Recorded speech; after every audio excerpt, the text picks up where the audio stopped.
બજારથી ગરમીની સાથે સાથે તમારા ખિસ્સાની ગરમી ટૂંક સમયમાં જ વધી શકે છે, એટલે જો ખિસ્સું ખાલી હોય તો ભરી લેજો, કારણ કે તમારા ખિસ્સા પર હવે ભાર વધી શકે છે. ટૂંક સમયમાં જ પેટ્રોલ અને ડીઝલના ભાવ વધી શકે છે, કારણ કે ડીઝલના ભાવમાં ₹3.5 જેટલો વધારો થવાની તૈયારી છે. પેટ્રોલ અને ડીઝલ બંનેના ભાવમાં વધારો થાય તેવી શક્યતા છે.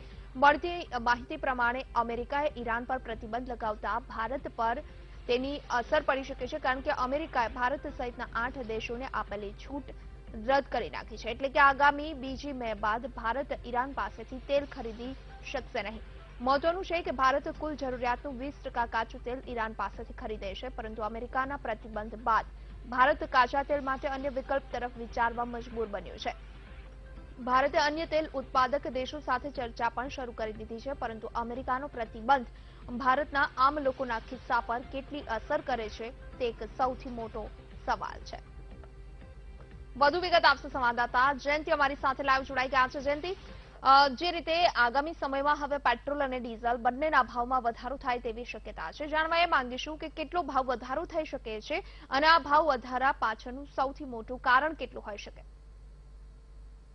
મહત્વની વાત છે, કારણ કે જે ગ્રાહકો છે, ગ્રાહકો માટે ખૂબ જ દુઃખદ સમાચાર કહી શકાય, કારણ કે 3 થી 5 રૂપિયા જેટલો વધારો 2 મે બાદ વધવાની શક્યતાઓ છે. કારણ કે ઈરાન પાસેથી આપણે 20% જેટલું જે તેલ છે એનું આયાત કરતા હતા, પણ એના ઉપર અમેરિકાએ અત્યારે મનાઈ ફરમાવવામાં આવી છે. અમેરિકા દ્વારા મનાઈ કરવામાં આવી છે કે 8 દેશોને તેલ આપવામાં નહીં આવે. માટે અત્યારે ભારત માટે ખૂબ જ એક ખરાબ સમાચાર છે. ઈરાન પાસેથી તેલ આવતું જે 20% તેલ, કાચું તેલ આપણે લઈએ છીએ એ લેવાનું બંધ થશે, એટલે ચોખ્ખી જે એની અસર છે એ ભારત પર પડશે અને ભારતના ગ્રાહકો પર પડશે. આપણે અન્ય જગ્યાએથી ક્યાંયથી તેલ લઈશું એનો જે વ્યાજ છે કે એનો જે મૂડી છે એ વધારાનો જવાનો છે. એટલે ચોક્કસથી ભારતના જે ગ્રાહકો છે, જે આપણા ગ્રાહકો છે, એમના માટે ખૂબ જ મહત્વના સમાચાર કહી શકાય કે એમને આવનારા સમયમાં પોતાના પેટ્રોલ અને ડીઝલના ભાવમાં 3 થી 5 રૂપિયાનો વધારો થવાનો છે, થવા જઈ રહ્યો છે, એવી માન્યતા સાથે ચાલવાનું છે. ચૂંટણી પતી ગઈ છે, પણ મહત્વના સમાચાર છે એ 2 મે થી આ જે નિયમ છે એ નિયમ લાગી રહ્યો છે. માટે ભારતના ગ્રાહકોએ લગભગ પ્રતિ લીટર પેટ્રોલ હોય કે ડીઝલ હોય 3 રૂપિયાથી 5 રૂપિયાનો વધારો માટે તૈયારી દર્શાવવાની રહેશે. જી બિલકુલ. જેથી ખાસ કરી એવી વાત સામે આવી છે કે જે ઈરાન પાસેથી કાચું તેલ ભારત દ્વારા ખરીદવામાં આવે છે અને આ તેલના કારણે, એટલે કે અમેરિકાએ જે ઈરાન પર પ્રતિબંધ લગાવ્યો છે તેની સીધી અસર ભારત પર પડી શકે અને તેના કારણે આ વધારો આવી શકે છે.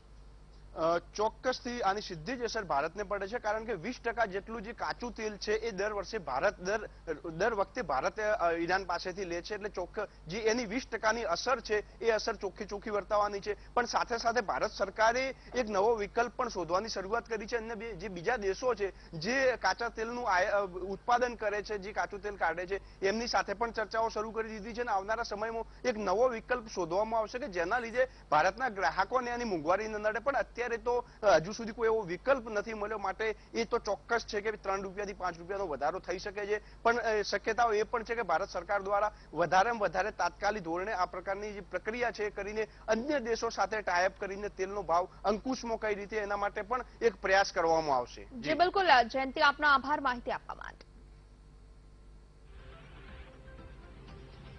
તો આગામી સમયમાં પેટ્રોલ અને ડીઝલના ભાવમાં વધારો થાય તેવી શક્યતા છે. 3 રૂપિયાથી લઈ 5 રૂપિયા સુધીનો વધારો પેટ્રોલ અને ડીઝલના ભાવમાં થઈ શકે છે. ભારતે કાચા તેલ માટે અન્ય વિકલ્પ તરફ વિચારવાનું હવે શરૂ કર્યું છે, કારણ કે અમેરિકાએ જે ઈરાન પર પ્રતિબંધ મૂક્યો અને તેની સીધી જ અસર ભારત પર પડી છે અને હવે આગામી દિવસોમાં પેટ્રોલ ડીઝલ બંનેના ભાવમાં વધારો થશે.